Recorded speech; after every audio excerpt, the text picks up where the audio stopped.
Evening, Lewiston. The mayor extends his apologies for his tardiness. He will be joining us in 15 to 20 minutes or so. In the meantime, we are going to get started on what I hope will be the last budget workshop of the fiscal 26 budget.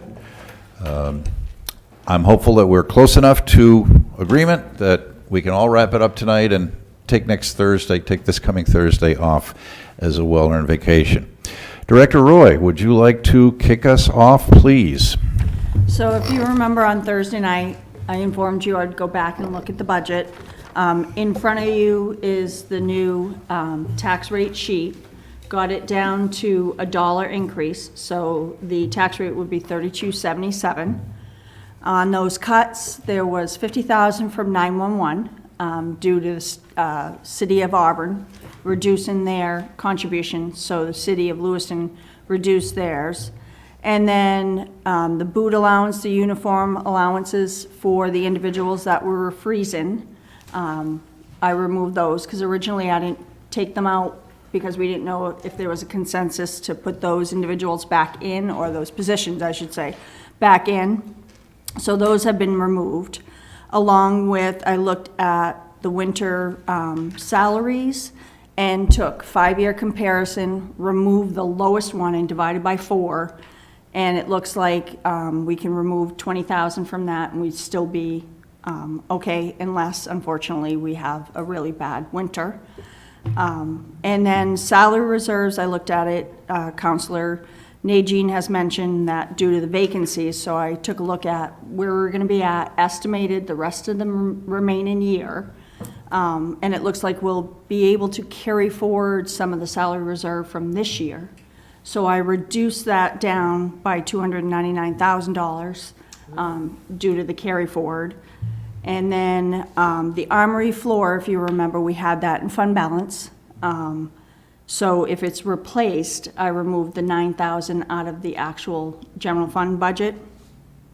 Salt and sand, I looked at their account and did the same thing, as took a 5-year comparison, removed the lowest one, divided it by 4, and it looks like we'll be able to take $75,000 from that line.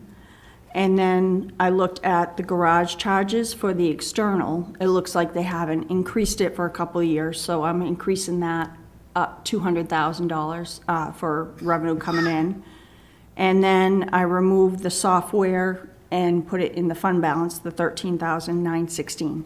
So that got us down to what we needed to get down to $1 for those items. Any questions? Thank you, Director Roy. You've been doing yeoman service in last-minute adjustments to the budget, and certainly much appreciated. Any questions for Director Roy on the general fund budget? Councilor Najin. Just a comment in general. I thank you very much for taking the time to go over those pieces. And I know it's not normal that we would account for funding that is sitting in this fiscal year, knowing that it wouldn't drop into the general fund until the beginning of next year's budget. But I appreciate you doing so. $299,000 is a good sum of money. So thank you very much. You're welcome. Councilor Sol. Thank you for doing all of that. That was a lot, and I really appreciate that. Our fund balance, what percentage are we at on that? So if you noticed, I sent, and I put in your boxes, I adjusted and added the homeless shelter for $400,000, added the software, and then added the bulletproof vest. And with that, we'll be using $7.4 million, which will leave us at 9.73% of fund balance. Okay, and so I know 10% is like that really nice spot we want to be at. Is that that little extra percentage, is that going to make that much of a difference? For the 9.73?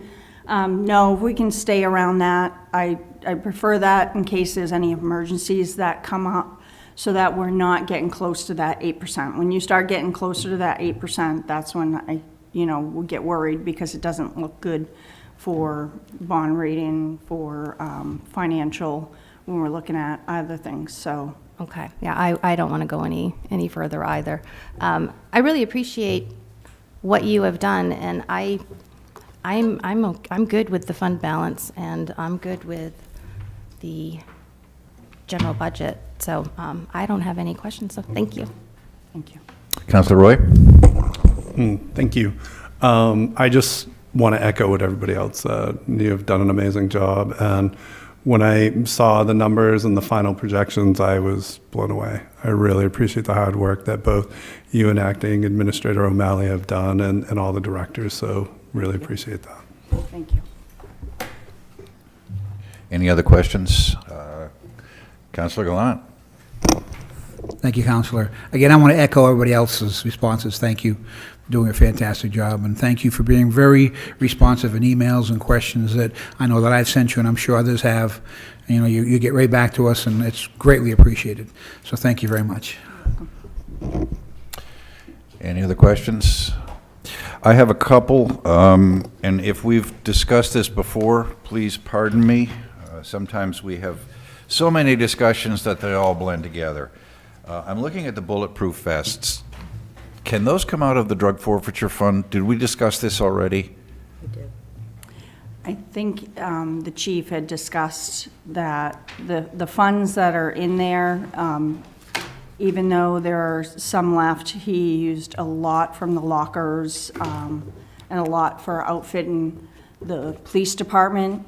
So I think being careful of not using it all up in case something comes up.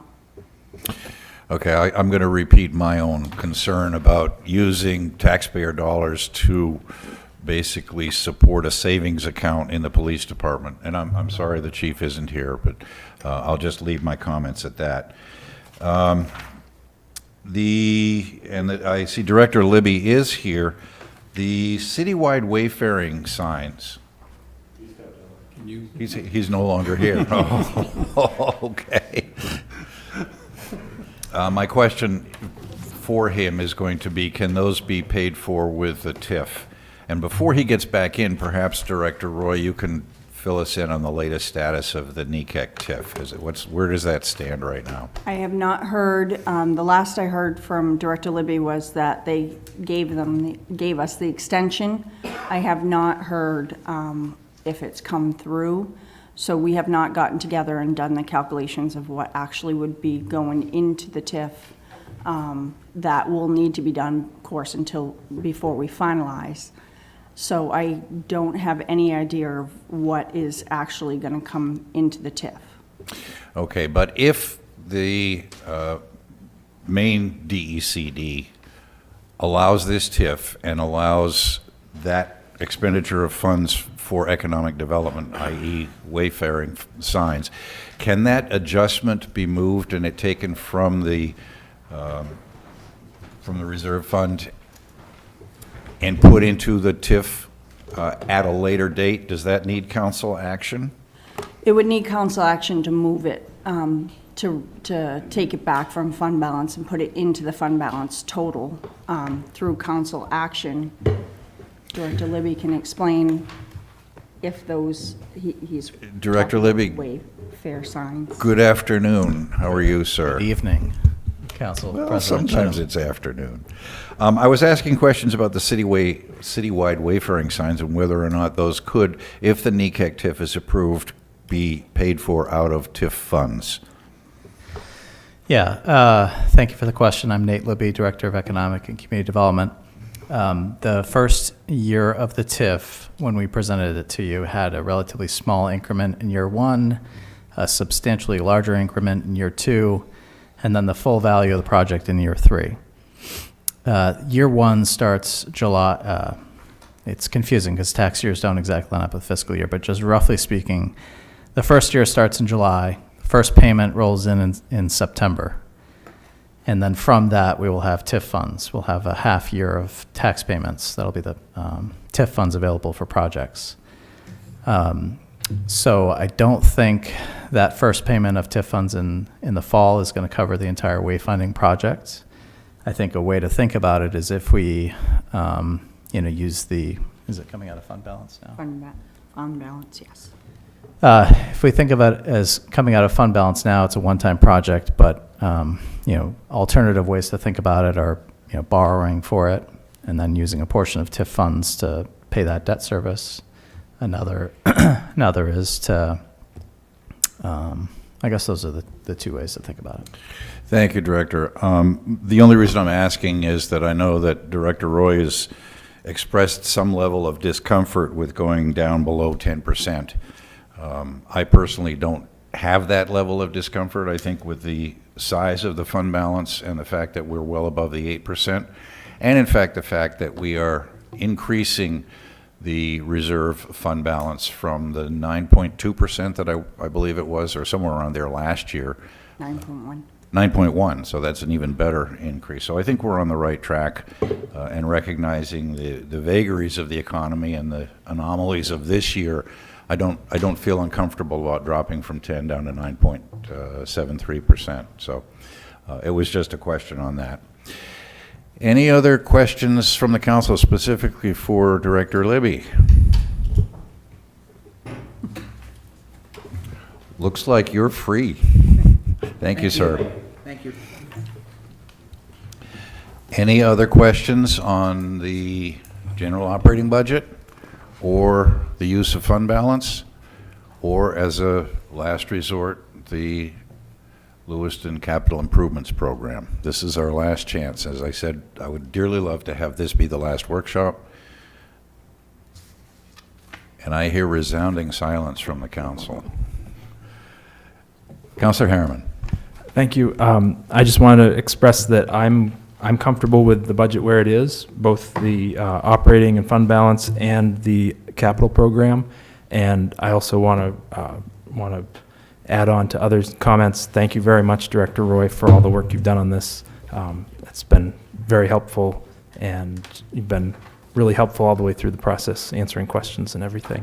Thank you. Well, this Councilor Najin. Thank you, Council President Chittum. A couple of pieces, just to acknowledge, I don't think there was a lot of fat on this budget to begin with. We froze several positions. We didn't add any new positions. We didn't add any new programs. So all of those pieces, spoke to, I think, how lean this budget was to begin with. I do have some concerns about exceeding the 80% rule in the LCIP, but I also understand that we're in a situation where it's very difficult to fund any project without considering putting that rule aside. I guess the pieces that I'm just a little bit challenged by are, we've been putting off the car wash since 2007, and it's a considerable piece of the LCIP. And some of the other pieces that I had mentioned where we are contracting out services instead of building the capacity to do them within house is concerning to me on a long-term trajectory. But I would say that I think there's enough evidence put forward concerning the car wash to say that it's going to save money in the long term. And so if we're thinking about the ways that we do our budget so that we're not borrowing in order to do maintenance pieces that we're already expected to do, so we're not paying interest on those things, and we're trying not to defer maintenance that then becomes an emergency that costs a lot more money in the long term, then I think that would be a better place to be than trying to just produce a number every year that the general public either accepts or doesn't. And so I just wanted to name those concerns regarding our capacity and what we're required to both perform in our community and what gets contracted out. And I don't have the solution for that right now. I think that a lot of that comes down to what we pay people in a very competitive environment, and that can be a big challenge. But we do need to find a balance somewhere so that we can actually keep the maintenance of our infrastructure up and keep without constantly going to outside sources to do it, especially when they're limited. That's my soapbox speech. Thank you. Thank you, Councilor. Anyone else? I'm hearing roaring silence. That to me says that we as a council are comfortable with all of the elements of the fiscal 26 budget. Let's say 28 too. So we're happy with the LCIP, which will require a 5-vote majority, supermajority, to override the 80% rule. We're comfortable with the reduction from 10 to 9.73% in the fund balance to pay for some of these one-time costs, and we're comfortable with the operating budget as it's been presented so ably by Acting Administrator O'Malley and Director Roy. With that, I don't see any reason for us to stay here any longer. We're taking no action tonight, but we have sent a word, a message that we're comfortable with the budget as it stands today. So I would entertain a motion. Councilor Najin. I'd be remiss if I didn't mention to anyone watching that if you have any concerns about the budget whatsoever, reach out to your elected official. Have conversations with the councilors before the vote because it's going to be, it's already very difficult at this point to have any negotiations around the budget, but it's going to be a situation where if you haven't reached out and you have a complaint, the vote will have already been had happened. So, thank you for that. That's an excellent point. Please communicate with your respective councilors. Councilor Harriman. Thank you. And that vote is Tuesday, May 6th. It will be our final vote on the budget. That's right. Councilor Gallant. And let's remember to get our vote out for the school budget as well. I would entertain a motion to adjourn. so moved. Second. Moved and seconded. All those in favor? That's unanimous. Good night, Lewiston.